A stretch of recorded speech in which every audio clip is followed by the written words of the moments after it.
Addis Ababa and Nairobi launched Directive to Regulation Ethiopia-Kenya Cross-Border Microcommerce.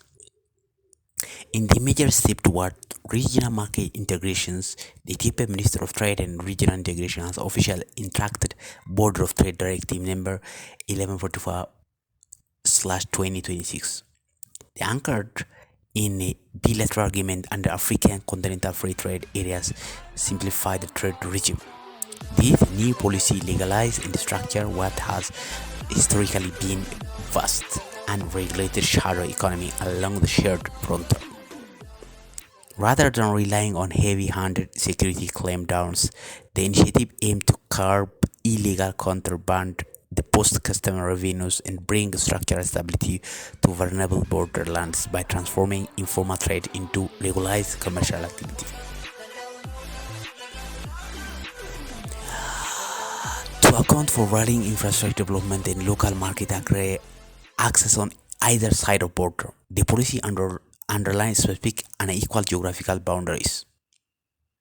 The trade zone applies to communities localized up to 50 km deep on Ethiopian side, while stretching up to 100 km inland on Kenyan side.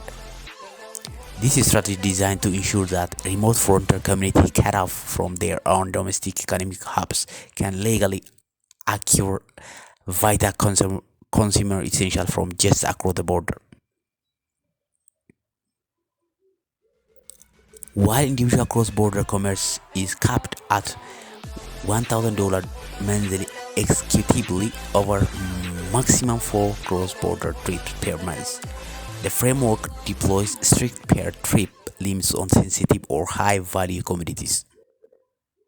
This effectively blocks mainstream commercial distributors from hijacking micro-trading pipelines. Under these rules, small traders are restricted to maximum 2 cattle or 2 camels, 5 sheep or 5 goats, and no more than 1 quintal or 100 kilograms of agricultural grain per single crossing.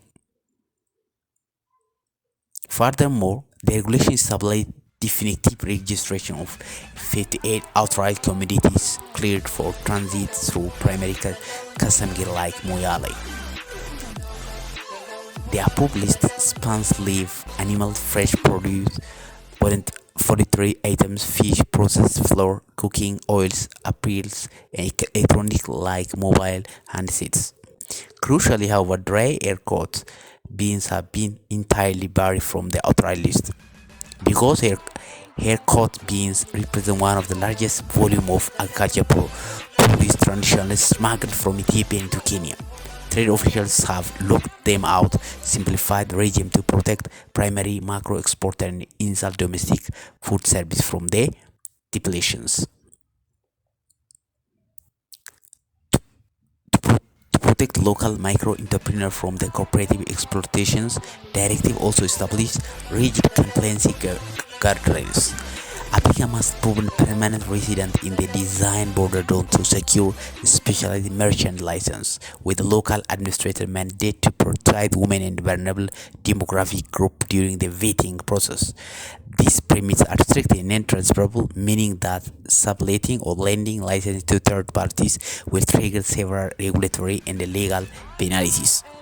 Additionally, export items would be assessed against the dynamical update official price index curated by ministry, while the qualified product will be benefited from 10% to bilateral tariff code under COMESA rule of origin.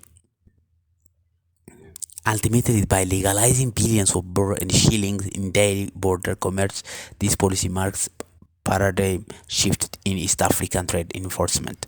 Instead of trying to eliminate cross-border trade, the focus on high firmly shift towards capturing, taxing, and securing its fostered long-term economic stability across the region.